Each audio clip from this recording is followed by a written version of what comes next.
Hello and welcome, ladies and gentlemen. The information that I'm going to share with you, you'll have to listen very attentively.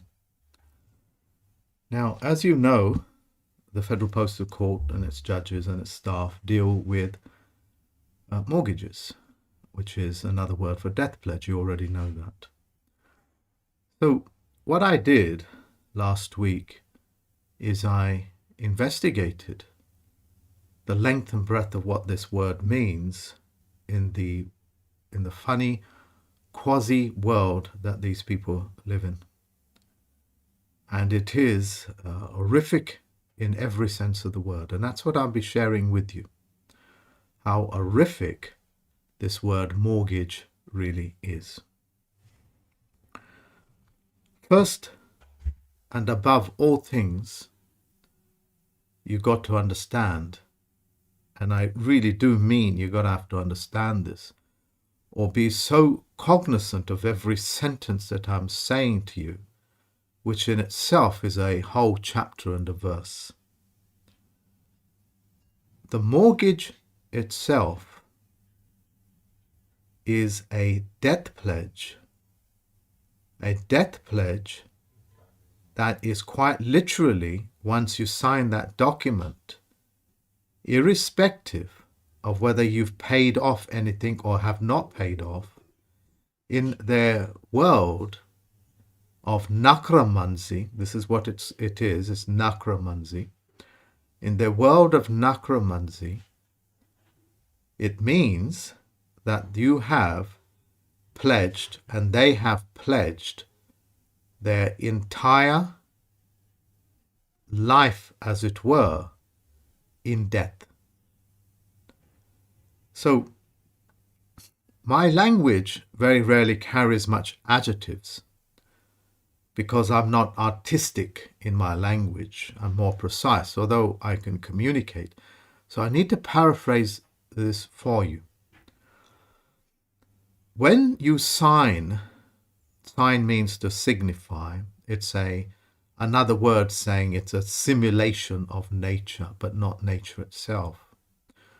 When you put that wet ink signature to that document, what you are saying is that you will be moving into their world of death, okay, mort, that's what it means, and that you have pledged the entirety of yourself in death. In other words, by signing this document, you are openly stating to them that you would prefer a death sentence to be moved into the world of necromancy and in the world of witchcraft and wizardry and slave trading and bigotry and so on and so forth, rather than show signs or autonomous life, what we call nature. So for the third time, let me make it as clear as I possibly can. We thought that the death pledge was like a 25-year, something 25 years that you do. Okay? And in doing so, what you actually have done, and which we didn't know, is that you have actually committed your entire life to death and to forever forego life. It's quite literally in their word, quite literally in their belief, in their spell casting.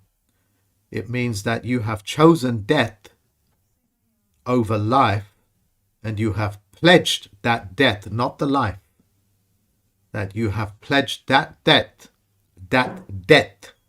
to us, the banks, the people that practice this type of dark witchcraft. Now, I'm the Chief Federal Postal Court Judge and the Plenipotentiary Judge.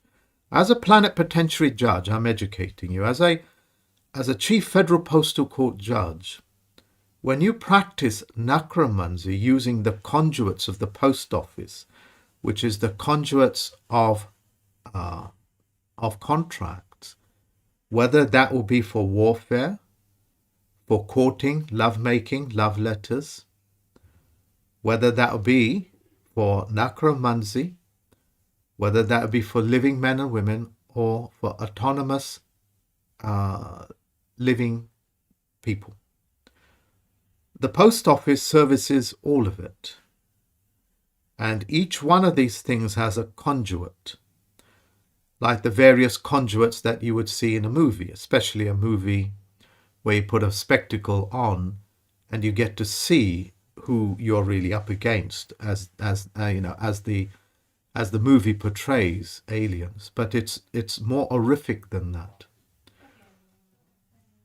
So for the final and last time, before I start to give you the evidence of what I'm speaking about, is that you have not pledged your life. You've actually foregone your ability to control yourself in death. In other words, they have essentially grave robbed you even before you've passed away. That is like saying that suicide is more preferable. Suicide is more preferable than life is. So as a result, we'll move you into the position of suicide by signing these documents so we can service you for the entirety with that pledge. What they service you with is necromancy, which is nothing. They take everything that they can over a 25-year period until your pledge is complete. What that means is that they have now taken your entire life away, the best part of your life, and have successfully moved you into the position of forever being dead. It's a death pledge. And here's the trickery and the necromancy that these people play. There is, apart from the engineers of this darkness that understand how this works, and one of them is that in death, ladies and gentlemen, and listen very carefully, in death, it's forever. When you are dead forever. And that's what they have done. They've put you in this position forever. What does that mean? Your progenies, your children, are the product of that death pledge as well. And they take custody of your children, known as ward of state, but not to protect the children. The word children itself means ward of state. Do you see how these people work? Do you see what I'm saying to you? You see, they know that you have a limited life, so you only have value to them in the course of a limited life, which is in the form of health. It's only 25 years in their engineering. And thereafter, what they're after is to keep you permanently in mortgage. And in doing so, they take ward and custody of everything in your life. I am now preparing myself to show you the evidences of what I'm saying to you. Okay? So, first of all, let's go on to the language. You know that a mortgage is another word, and it's a French word for death pledge. The French came up with this, the French aristocracy. The French Revolution, the workers' revolution that you hear about, it's nonsense. It's engineered, folks, to walk you into this. So the language itself, with the poison prefixes and the nature of the cursive language, the nature of the cursive language, the language itself is supporting that you really are in debt. Because what's another word for a signature? It's cursive signature when you put it in italic and you do this. That means that's the way that the witch and the wizard write your name to cast a spell upon you in witchcraft, and in this case, called a mortgage. So, every time you curse, every time you watch people cursing, you watch TV programs that curse, and you put a cursive, and you write in a language called Babel, a language that has little or no meaning, apart from the meaning of intention that you put into it, called presumption and assumption. That in itself is all evident of that you are in a perpetual state of death. And that death in the world of hell, as it were, as in hallelujah, that's what hell means. It means hallelujah, hell come upon people. That language from your word, and remember what the Gospels say to you. Gospel means good news. In the beginning was the Word, and the Word was with God, and the Word was God. They understand these type of languages very well, and they understand this type of scripture, as it were, very well. And they understand the word that you speak is what you manifest. Just as the children that you would curse, your own children, grow up to be cursed, like calling them stupid and dumb. What happens? They grow up to be what? Stupid and dumb. David Wayne Miller broke the spell. He broke the spell on the language, and he disqualified it using mathematical precision. You understand? He showed you, using mathematics and scientific method, that the language is engineered corrupt. What I am doing is telling you why it has been corrupted in such a way, is to keep you in a perpetual state of cursive and in the world of the dead. Because the dead curse, the living give life. What they call blessings in many ways. You understand this from the hundreds of hours that are available of David Wayne Miller speaking. He broke that in your vocabulary, in your ability to cast these spells and these words. He broke it by for you to be able to formulate like a mathematical formulation or a chemical formulation or a formula to be able to get out of this cursive. Having said that, in whatever language you choose, your ability to undo 1,000 or even just one generation of cursive that you did by pen can be all done with another pen. That which has been done with a pen can be undone with a pen. What other types of cursive words can we think of when we are dealing with bankers, politicians, and all of these practitioners of necromancy? Is that all of that is in the world of artistry as well. Now, you know and I know you cannot write your contracts in artistry, because in artistry, 1,000 people's opinions and their 1,000 opinions is what it is. It's what it is to you until you begin to question it. And that's where the pen becomes. So you're starting to undo the cursive. You're starting to do the undoing of the mortgage, the death pledge. In this corona period, because you have been fully birthed, every single mortgage is actually null and void. In the corona period, which means the birthing, like, with Jesus having that halo around his head. Let's not call it a halo because you now know what it means. But that's the glow a man or a woman would emit when they are living. And that is also the expression when a baby is being born, that it's a crowning moment called a corona. In this period, all debts, mortgages, and etc. are all null and void.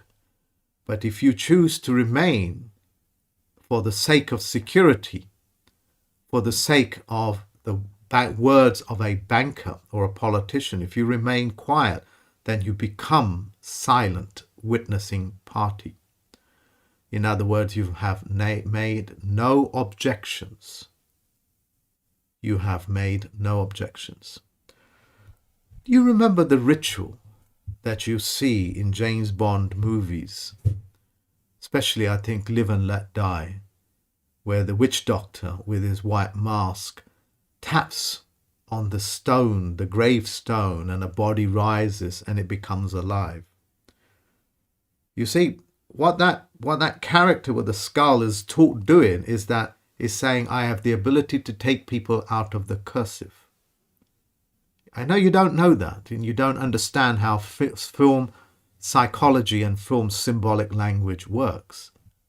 But essentially, what he's doing is saying that I'm going to take them out of the world of mortgages and I'm going to bring them back to life. This is why that figurehead calling itself Elizabeth, the Queen as it were, when she anoints people with a sirhood or a knighthood, she taps with a sword, on the left shoulder, the head, and the right shoulder 3 times. Sometimes you see it twice. And she says, rise. What she's basically saying is that you have been dead so far, and now I'm taking you out of the dead with a fictional name, with a fictional title. In other words, I'm only going to give you the illusion that you have new life. And to back up my fictional way of life, I'm going to give you a fictional name called a fictitious name. And you will have a fictitious title called a Sir or whatever it is. This is the beginning of what the bureaucracy is. Now, let's talk about the bureaucracy. Most of yous know that the bureaucracies are actually administered by the administrative courts, what's commonly known as the admiralty courts. And there they all do business, doing business as trading names, as fictitious names, because they are never birth names. And they speak in a language of the dead, which is Black's Law Dictionary. Black means no standing in law. So it means that dictionary has no standing in law. And they're all graduates of the Mortar Board Society, which is the degrees that you have when you wear the black robe of death, showing honor to the dead, and they give you a mortar board of dead. These are the costumes of funeral directors. Okay, that's the costume of funeral directors. And the judge wears it, and sometimes the other party that usually sits on the right of you also wears it. Okay, and they put a hood over their head called a wig to show that they are hiding their wicked ways from the Creator, or God, as it were. And the bureaucracy, the whole bureaucracy runs on accusations after accusations, called cursive. When somebody throws an accusation at you, that's cursing, because an accusation has no evidence, and that's called a plaintiff. A plaintiff is a man or a woman that wishes to throw something at you, like a plate of mud or feces, and hopes that sticks. And the job of the judge in court is to make sure when the plaintiff throws that mud or feces at you, the judge makes sure that he can smear as much of that feces into your face, into your costume, into you, to get you to believe that the charges are going to stick In other words, the plaintiff's charges are going to stick onto you. You see, that's called the Spanish Inquisition, and they all wear black. In other words, I'm going to accuse the man across the road of being a necromancer, and I take him to court as a plaintiff because I got no evidence. And the job of the court and the judge is to make sure that that sticks, that you take possessions of his accusations. You see, in law, it's very simple. He who makes an accusation must provide evidence, otherwise it's called what? Slander. If you make a claim, you have to show evidence for that claim. Otherwise, what is it called? Yeah, it's called false claims. You know that. So, you know that there is an entire bureaucracy out there that supports the dead language, the dead mortgages, and services the dead. It services the dead. You understand? Because you're never brought in as live. Yeah, you're brought in as the dead, and the judge says, all stand, just like the Queen does, and you stand up, giving you temporary life to take energy away from the living and transmit it to the dead, known as the plaintiff, going through a middleman called a judge who wears black robe. Beware of the black-robed devil. Devil by connotation. Devil by language means no veil. It means nothing hidden. Just like demon means no one. D-E means one. D-E means no. And M-O-N means one. Like uni means one. There are different forms of the same expression to confuse you. You now understand 100% what the bureaucracy is, with no flaws in it. Perhaps a few more adjectives will give you a complete one, but I lack adjectives in my explanation. So this is why it's important that you share these videos, because I'm not trained in the use of artistic language called Shakespearean language. And that comes on to your name. Your name at all times is nom de guerre. Okay? And the nom de guerre way of writing your name is usually in the all capitals, completely, signifying that this is a past way entity that needs to be given temporary life to remove sweat equity commercial energy from it. Yeah, nom de guerre is like when you join the army. They write your name in all capitals because to say that you have already died if you think the enemy is outside of you or outside of your own home or country. And that's why when you sign their documents, it also says they can experiment on you in any which way that they want. In any which way they want. Just look up your service records and the contract you sign, it will have a clause in it. You understand that now? So we've covered nom de guerre, what that means. It means a false name. And I do have a presentation as a slide presentation, which I'll come on to later on after I've done this.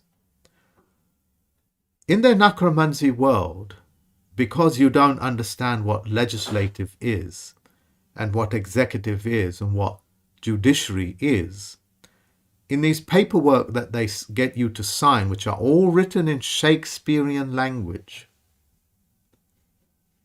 in there they put a power of attorney. That power of attorney allows them to administer all variant spelling names that you actually should take control of. In other words, you own your names, what they call legal names. They're called legal fiction names. In doing so, they administer even all the variant spelling names that you have.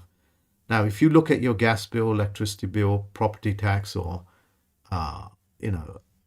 council tax, or whatever it is, from whichever department, including your passport, you lay all those correspondences next to each other, you'll find each one of those names that have come through your letterbox that you think is your name is all written differently. Your gas bill was written differently from your electricity bill. Your bank account name is written differently from your birth name. And it's written different from your passport name, your driving license name. In fact, every single account seems to have a different way of spelling your name. And this is how they keep account of how many legal fiction names that you have created on the back of ignorance, so they can control each one of these legal names. This used to be like the foundational things of tricks and traps. But my students have now progressed so much, I can share this information with you. So because you don't take control or take responsibility for your legal fiction names, as it were, you don't have any legislative powers, unlike my tricks and traps students. And because you also signed and never undone that document called powers of attorney, they take control of it, even in the point of death. Hence, people that administer your will, as it were, are all done by bar attorneys who administer dead people. You understand what I'm saying? You see, the volume that narcissists and psychopaths and these incredibly disturbed ways of doing things has no end to it. Has no end to it. Because death is endless. That's why they go for your children. Yeah? You understand? So, your power of attorney, your mortgage, is essentially attached to your children and the children coming in the future, which you have no knowledge of. It's all encompassing. If that has not frightened you, then nothing will, and it might be better for you to just move off this channel. And if you've subscribed to it, just unsubscribe and just move away. Because I want my students to listen to this with a full horror in mind of what is happening in your world and what has happened. Okay, so the question now is, well, if human beings are dead, as opposed to men and women, what about the money that they carry in their pocket? You know, that will buy you a loaf of bread. Yeah, yes, it will. What's that money called? Did you buy it with did you buy it with a piece of gold, silver, or copper? No, you didn't. You bought it with no other mineral. As a result, we have a name for that. You know what the name of that is. It's called fiat currency. So even the money in your pocket signifies that you are spending and using dead instruments called fiat currency. All that's coming to an end because Bitcoin, blockchain, is going to be colonizing this planet. Okay, it's going to be colonizing this planet. And Bitcoin is a coin of faith. And men and women have faith, and that's a fact. You understand how quickly your world is changing before you, and the men and women that have worked day and night to bring this change about. So the money that you spend itself is a significance of dead instruments. It's that simple, ladies and gentlemen, called fiat currency, which is backed by another dead instrument called government or parliament, which means talking mental parley and minting their madness. Okay, M-E-N-T means of the mind, and minting, when you mint something, is also of the mind. The legal fiction name, as you know, okay, is given away by you, just as your life force was given away by you by doing those, by signing those documents. This is why you have movies after movies to tell you, read the details. If you presume and assume, you're going to walk yourself into a trap. And that trap, ladies and gentlemen, has kept humanity in servitude and in bigotry and in absolute poverty for over 150 years. There's a huge gap, by the way, in the period of 150 years ago and about 50 years or so while the transition was taking place into the world of necromancy by the Olympians, which is the gods that human beings worship. You understand the length and breadth of this. We know that the county court coroner administers the living and the deputy coroner administers the dead, which are corporate instruments.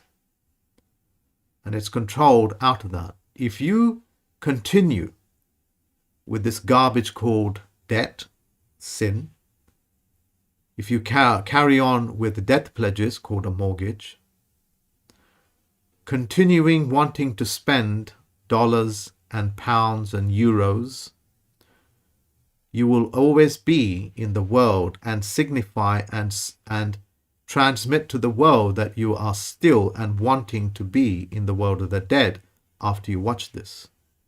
That's why the Federal Postal Court, and thank God, we was given this task to be able to remove the death pledge from people's lives. It is in the nature of dead people and wanting people and needy people to always get you to do things for them. These are all the behavior and conduct of soap opera characters and the movie stars and some of the people that you follow. One character comes in mind, although I know little or nothing about them, called the Kardashians or something. Not even the actors and actresses that act that are what they are. That's like accusing, Arnold Schwarzenegger of being Arnold Schwarzenegger. Arnold Schwarzenegger is a fiction name. Yeah, not even he can be that because that's an actor's name. It's like me wanting to become like Clint Eastwood, and certainly in my younger ages, I really did want to become Clint Eastwood. But not even the man playing Clint Eastwood can be that because such a thing doesn't exist. So what is it that I'm aspiring to in my younger age through programming and exposure to this type of movies? It's programming me to follow fiction and identity. The soap operas that you watch, in this country we have a program called EastEnders, and in Americas you have quite literally hundreds of soap operas that cause you to constantly cry and be in what? Sorrow. As if you are constantly dying. And the soap operas, especially like the Indian soap operas or the film industry, keep people there in perpetual state of sorrow and mourning. Yeah, that's what the soap opera does. And the brainwashing in their industry goes on for like 2.5 hours to 3 hours. It's a whole all morning's event, or an whole afternoon's event or evening. You understand what I'm saying? It's an entirety to keep you in a perpetual state of mourning and in sorrow, as if to say that your father or your mother or your children have died. And the emotions and the feelings are engineered by bankers who commission these works, these movie works, to keep you in that perpetual state. There are other movie makers that try to do their best, like get you out of it, like the Marvel Book comic characters, as to opposed to the Washington or the DC comics, which is about hero worship.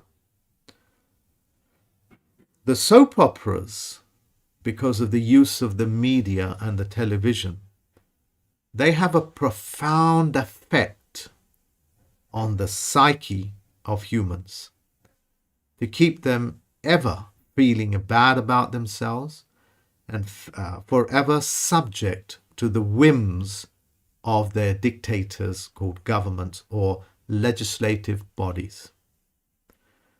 With the Americans, we saw in the 1960s when Orson Welles did the War of the Worlds, and people began to leave the city of New York when he radio transmitted that the world is being invaded by aliens. And that's a test, ladies and gentlemen, as to how far they can push it. They know that you are so responsive that you would leave your homes, get in a car and run for dear God on the back of a DJ, which is what Orson Welles, the actor, was when he did that. On the back of a DJ, they are measuring how much power this DJ has in your personal life by getting you to experience that. And that gives him evidence that you are still in the grips of necromancy. So the soap operas, like the BBC soap operas, need to be switched off all over the world. It is highly addictive to be in a perpetual state of negativity. You understand? Negativity is part of nature's negative reinforcement. That is, when a bee stings you, you remember the sting of the bee rather than the taste of the honey, because the taste of the honey has no real deadly consequences. But the sting of a bee is painful and can have deadly consequences. Eating a teaspoon or a tablespoon of honey has no deadly consequences, so it's not fixed as a traumatic experience. So it has a negative feedback loop. And they know this. And they engineer movies, soap operas, the language, the bureaucracy, to keep you in a perpetual state of necromancy, in bondage with death pledges, and etc., which unfortunately your children have been tied into. I will give you all that supporting evidence towards the end. Let's come on to the medical industry. You know the report by Dr. Null, Null, is a report on death by medication. You have an entire industry that gives you not health, but death. And it even broadcasts how deadly their medications is and take up the legality of pharmaceutical. The word pharmaceutical means what? Maker of potions. Makers of potions and poisons attached to witchcraft, wizardry, which is the definition of necromancer. And I'll come on to that later. So what I'm saying to you, 150 years ago, perhaps 170, 160 years, give or take a few decades, the world changed to a very traumatic event. And to support that trauma and to keep human beings in that perpetual state of trauma, hundreds of industries, makers of poisons, medications, books, languages, religions, republishing of books, a bureaucracy, a banking system, a transport system was all created, an energy system even, all created to tell you the world has changed into the Dark Ages. And in that Dark Ages, they made history books about Dark Ages, how life is so very better now than it ever was, when that itself is a lie. You tell the slave after you, before you, had a very bad life and how well you have it, making them feel better for being a slave. These are called pleasement policies. Pleasement policies. So I want to explain to you, Medicare, NHS, what is it that they do? What is it that they do? They administer poisons and potions because all the pharmaceutical industry's medications, as it were, are registered poisons. You know that. And you know that because it says so. The direct effects of taking this is that this will happen, this will happen, this will happen. And because they have engineered a language for the dead that constantly walk around with no consciousness, with no conscience or consciousness, they call it a side effect. It's like saying, this is a bullet, and if you hit it with a hammer here and point it towards you, it will have a side effect. And one of the side effects is that the bullet will plunge itself away from the casket, hit you in the face, and push against material after material until the exiting hole becomes so massive that it leaves a big hole like that. And by the way, that is only a side effect. If you take this pill, it will cause you a lobotomy of types, suicidal thoughts or tendencies.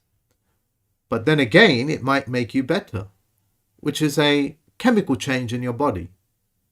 But if the chemical change causes you a lobotomy, then that's just a side effect. Like if you take this bullet, hammer it, this is only a pen, of course, you hammer it, and in the hammering, you might miss yourself, and therefore you might just become deaf or get frightened of the loud noise, or you need to go to hospital, but you recover because the bullet didn't hit you directly.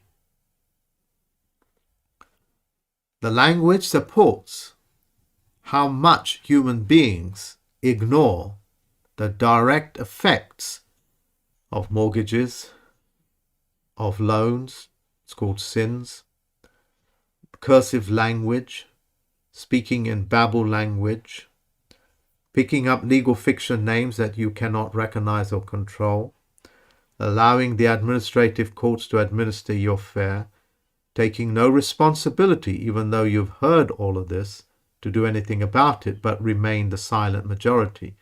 What are the dead? The dead are quiet. The dead are silent. Have you ever been to a graveyard?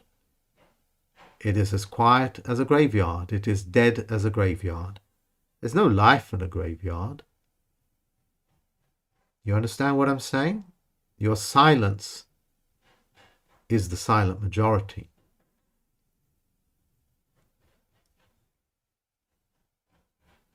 I've covered for you the medication as well.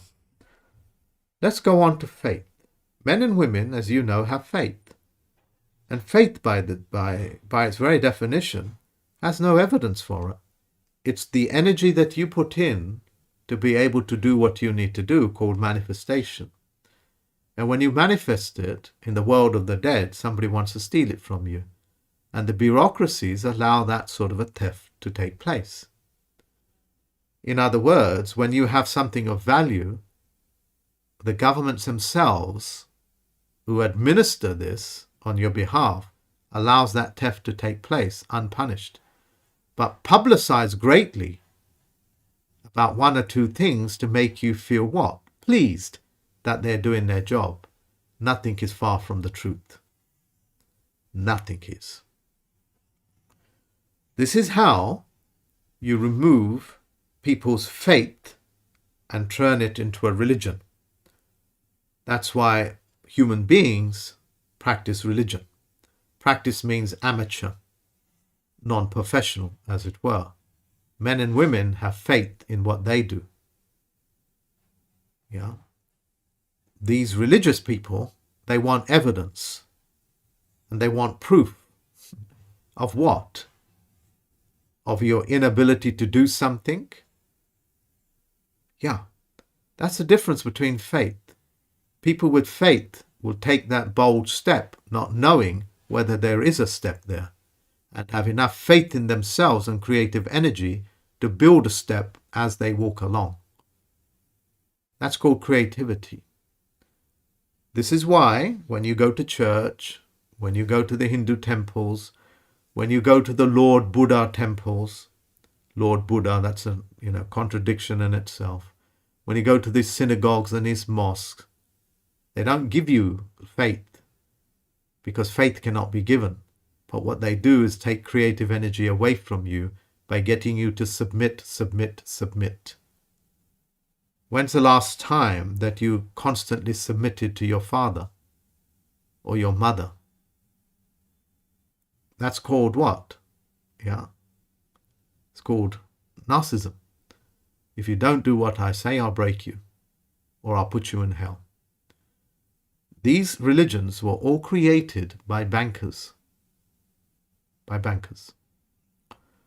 including the medication industry, the banks itself, and so on and so forth. And that's why sometime this week or next week, I'm going to blow the lid on what Jehovah means. Faith, ladies and gentlemen, is removed and you are put into a place called worship. Do you know what worship means? It means woe on a ship, sorrow on a ship. It's a derivative of the word war. It means warmongers on a ship with fiction names. Do you know these reverent names are all fiction names? They're legal fiction names. That's why they give Buddha, which is a pronoun, a title when he'd done his best to get out of the past of the world of lords, and when he passes away, they put him back as a lord, saying that he's the landowner. A landowner is essentially a man or a woman that controls your land. You are made of land, dust to dust. You're made of dust and you return to dust. In other words, they administer your life. Look at the devastating effect of South Africa under the apartheid system.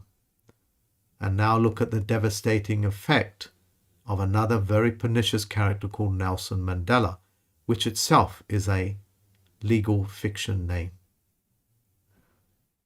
Look at WikiLeaks, which is the public platform of governments to dispose of their decommissioned works, which they pretend comes at great cost to another legal fiction name calling itself Julian Assange.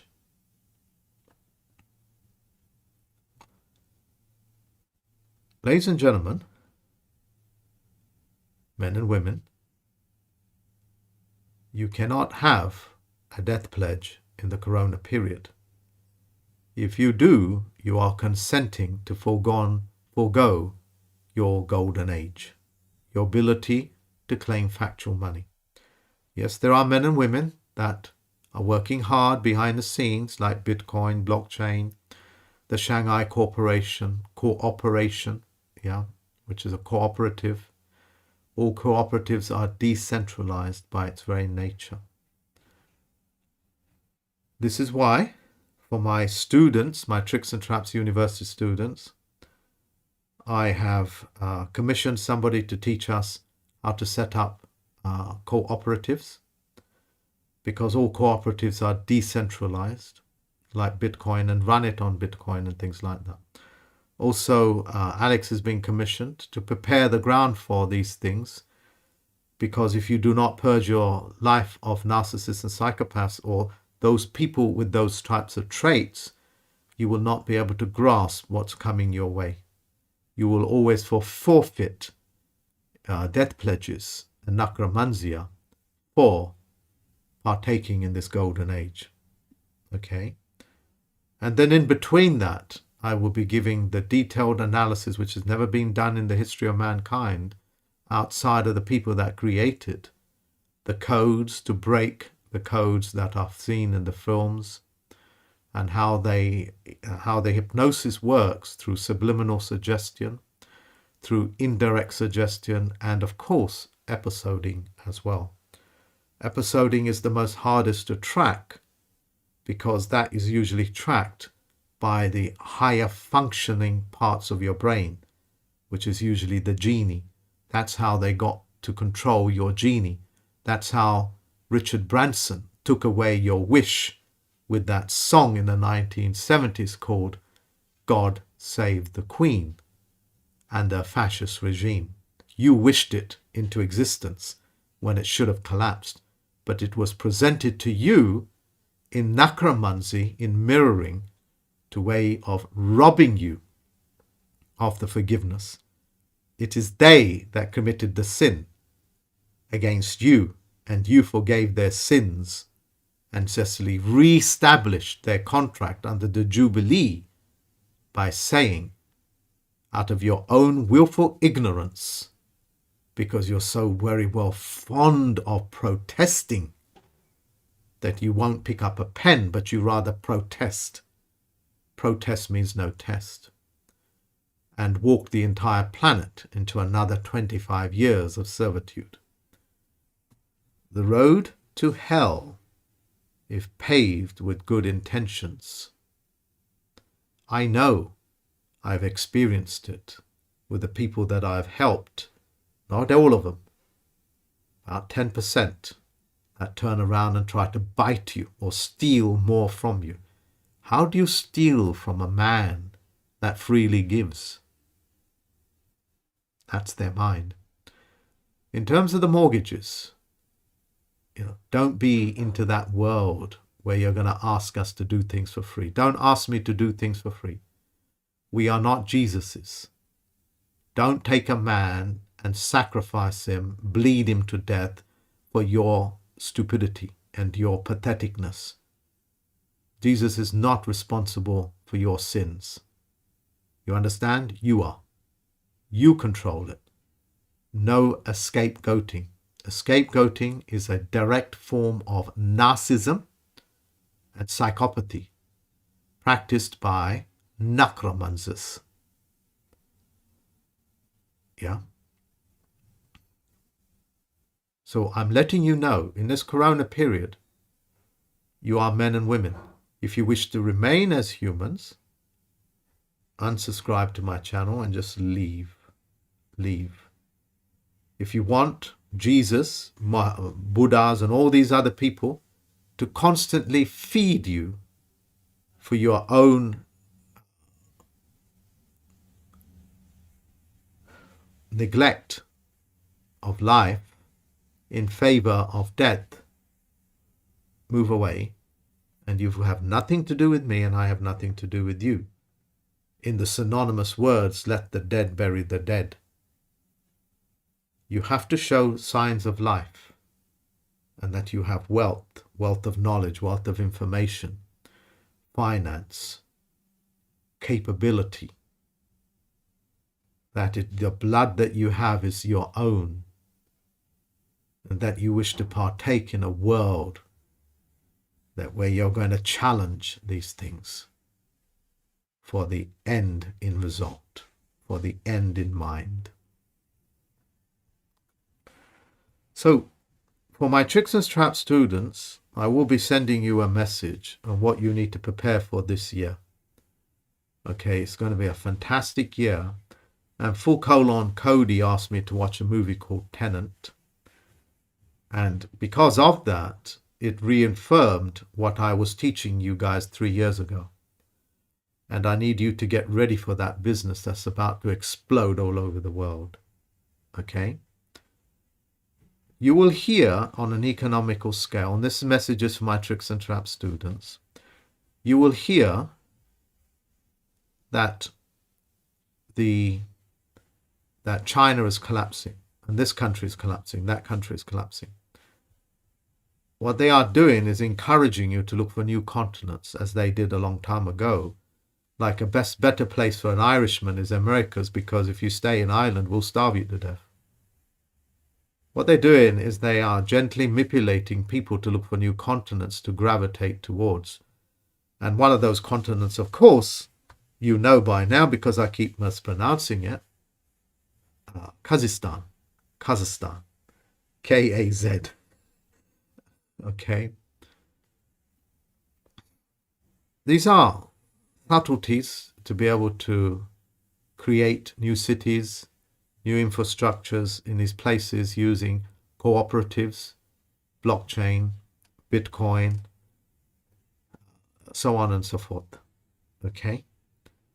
I've made that very clear. Let me go to the presentation before I take up too much of this time. You can see, and this is Merriam-Webster's dictionary, all right, which is part of the law dictionaries that they use. Here, Merriam was a professional liar, and he confessed it in the opening pages of his dictionary, which is that I was commissioned to bastardize the English language, which we already know, and people in their 70s know so well. Necromancy means conjuring, okay, of spirits and the dead, purposes of magic, revealing the future or influencing the course of events. That is what governments and banks like to do. They like to manipulate and keep you and manipulate your spiritual nature for the purposes of conjuring. Purposes of conjuring, okay? Not the dark forces that you thought it was working in the background of the mind in the spiritual world. That which happens to you, the evil that is happening to you now, is happening in this world, in this three-dimensional world, to you directly. And through the use of the movies and etc., they get you to believe that you have to go on a spiritual journey to tackle them. Now, you tackle them in the places that they have, with the tools that you have, with the friends that you have, and the resources that you have. But it must start here and now.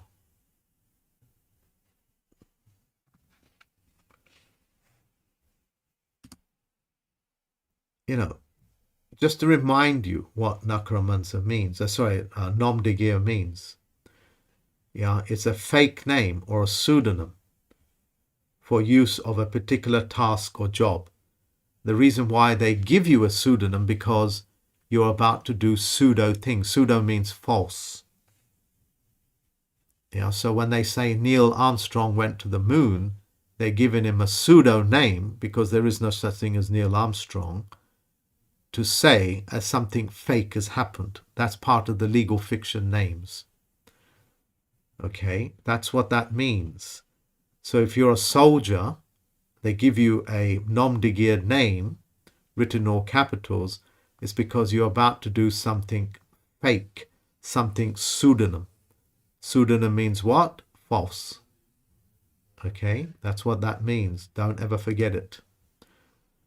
This is my website. You will begin, if you have not seen my website in these blockbuster movies already, you'll see more of it. Okay. This is the Federal Postal Court doing its job, dealing with the mortgages and etc. You remember the COVID-19 tests? You remember that? The piece of paper that they sent to you? Just read what it says. Ipsos mori. It's right there, right in front of you. Let me see if I can blow it up.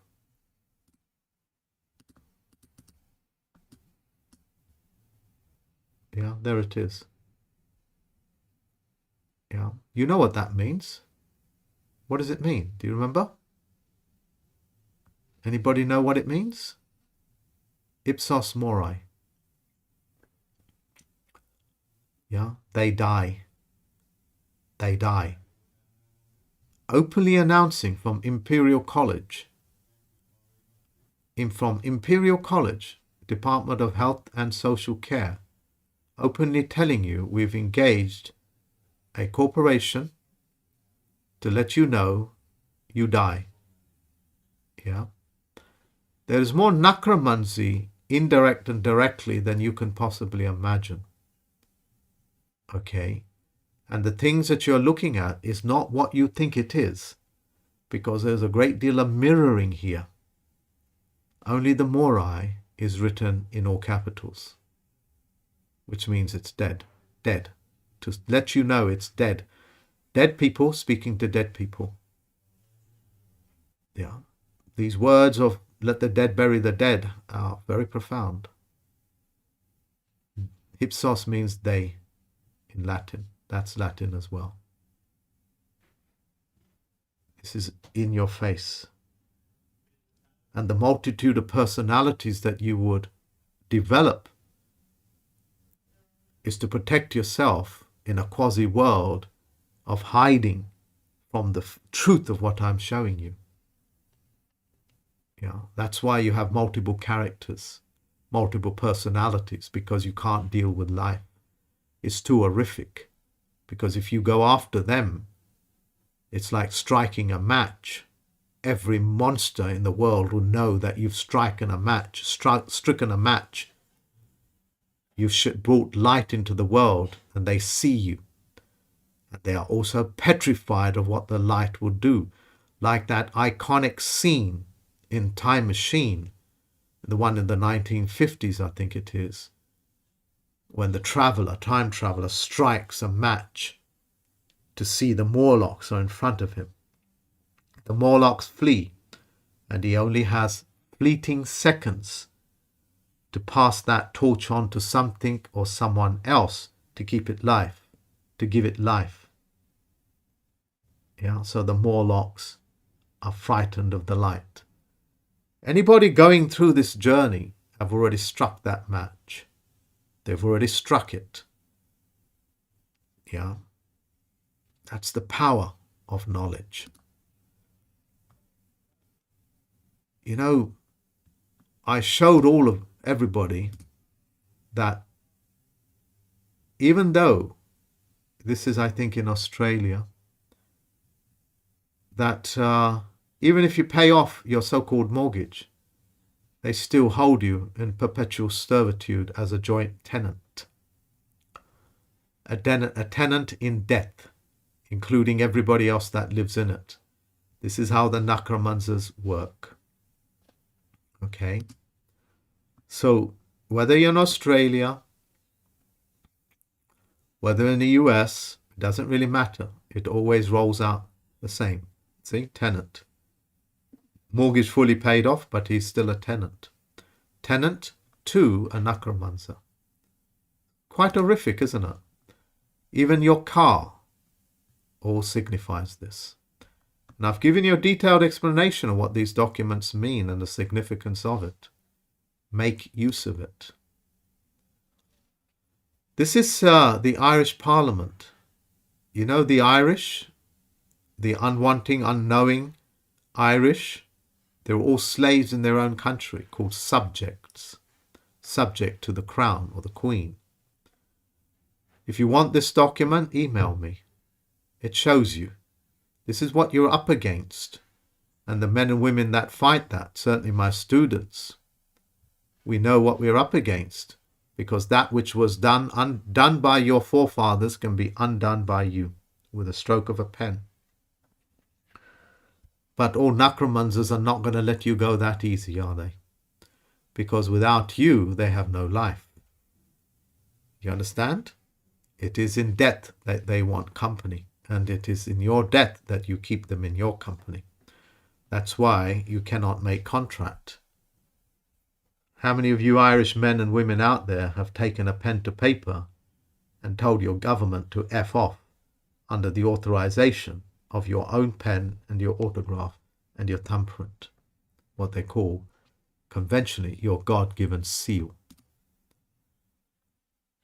The point I'm making, ladies and gentlemen, is that by just reading some of these documents, which I do not wish to do, you can go and get it from my website called mkchristopher.com. Okay? You can see what you're up against and what you have done without reading these documents. However, you see, when you are presented with two different documents at two different times, they are not attached. They're two different contracts. You understand what I'm saying? So, if you have, this is contract law,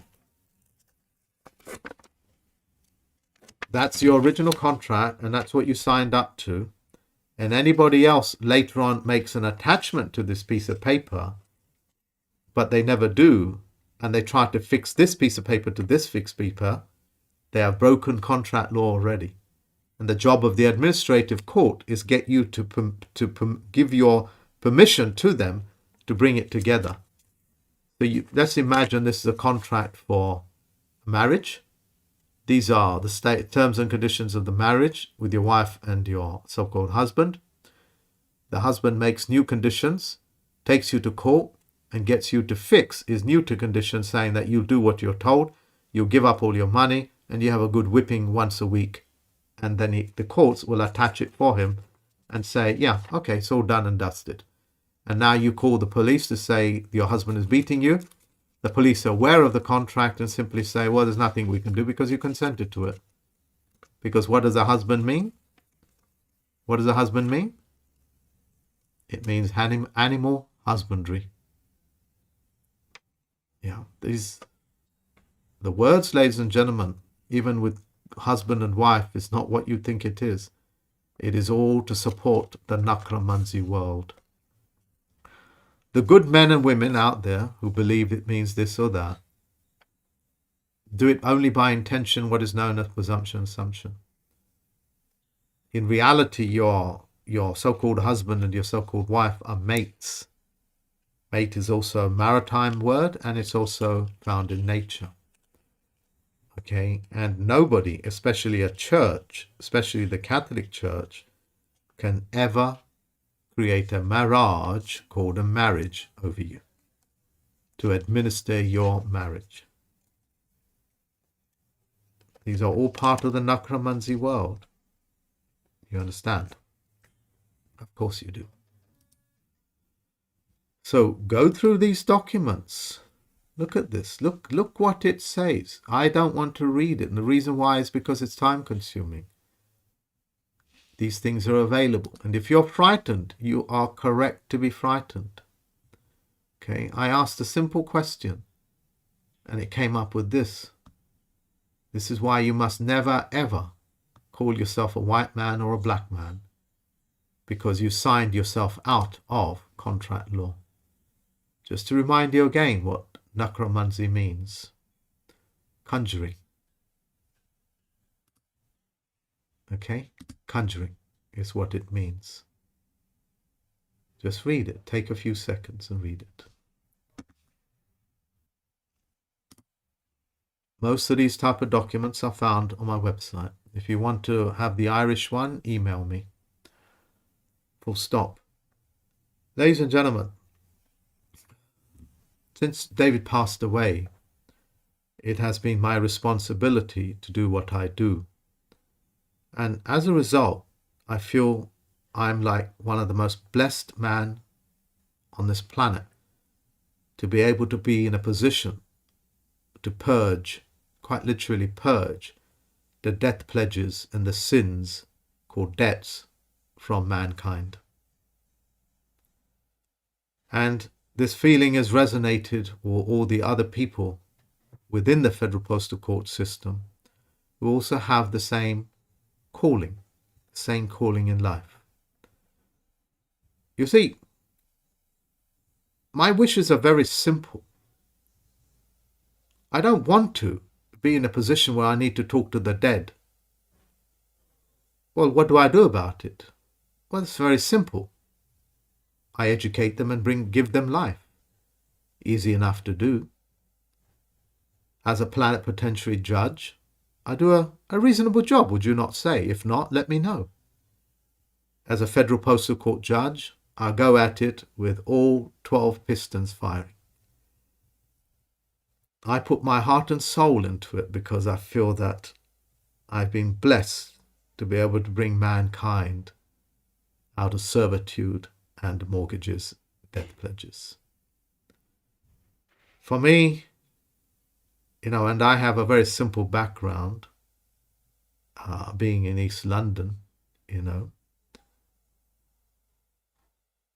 It's not a humbling word, but I don't know what other words I can use. It certainly takes my breath away so many times. Absolutely takes my breath away. And as so many people in the Federal Postal Court says, It's almost like a surreal moment at times.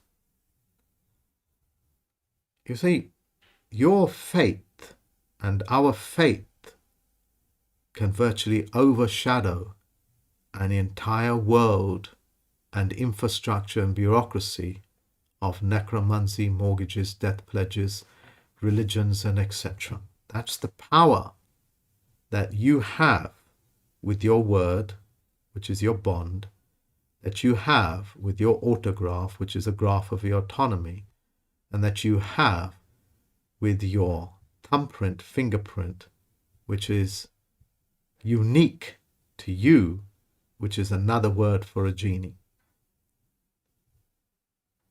You understand what I'm saying to you? You are in the corona period. You have been birthed into this brand new world. Look, the sunlight outside is flooding through my window. I had to put a curtain up to block it. Normally in England, it's quite, shall we say, grey this time of the month. Go outside if you are in Britain, as it were. England is the place, Britain is the maritime. And look at the sky. It's powder blue. I haven't seen that sky in over 25 years. Well, I did a few months back. The controllers of your world are clearing up the mess that the Olympians left behind that nearly threw you into a perpetual state of darkness, in a perpetual state of you having to even pay for the air that you breathe, called carbon tax. The Victorians used to have a tax known as sunshine tax, colloquially. That is, when you rented out a home, all the windows were bricked up. And if you wanted those windows bricked up, removed, the bricks removed from those windows, you had to pay the landlord a tax called sunshine tax. Those types of sunshine tax are also known as carbon taxes, but they can work against the very people that created it for the downfall of man. You see, the world that you live in, the world of titans, is a position of cleverness, is a position of putting mankind in a position where they can take control of themselves and become responsible for their own health and banking and so on and so forth. And that's what the infrastructure around you is doing. Take control of it. It's yours. Thank you very much for listening to me, ladies and gentlemen. Until next time.